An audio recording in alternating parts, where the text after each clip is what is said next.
Hello everybody, Steelfist Gaming here. Today I'm going to be asking an important question. Is piracy really stealing? I'm going to be telling you why I don't think it is. So what is stealing?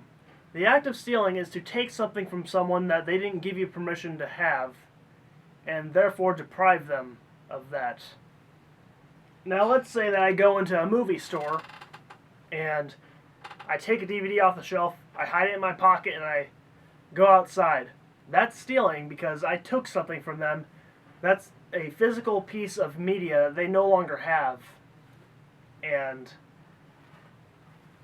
I gained from that and they lost from that. That is stealing, that is immoral, and it is wrong. However, if I were to get a movie that's publicly out there and make a copy of it for myself, that does not deprive them of anything, the company that made the movie. And it does benefit me too, but it doesn't deprive them of anything, so they have nothing to rightfully complain about. I myself am a movie maker. Let me tell you, you can share my movies anywhere you like. Now,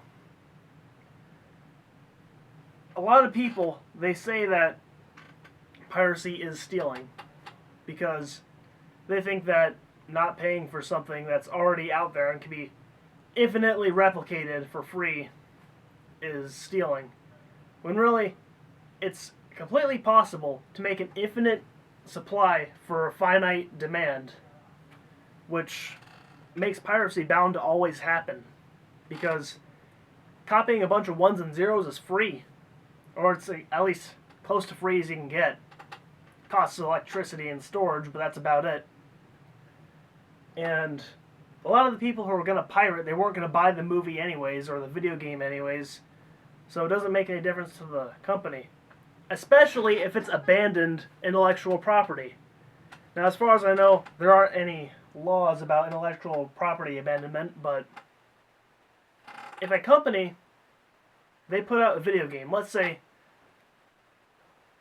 the first Mario game, there's no way to play that now.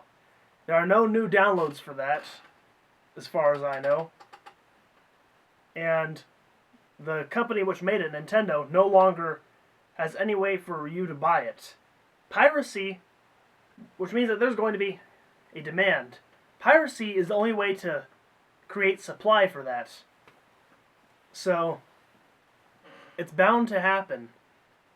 And it deprives the company of nothing because that said video game or movie, whatever it may be, is not being distributed by them currently. So they don't lose anything, but the consumer gains something. So I think the best solution is that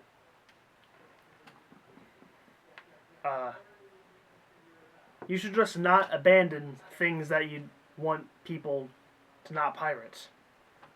Because I'm sure there's a bunch of Mario fans who would love to play the first Mario without pirating it. They would probably pay $40 for it if they're hardcore Nintendo fans, but Nintendo isn't putting it out there anymore, so the only way for people to do it is to pirate it.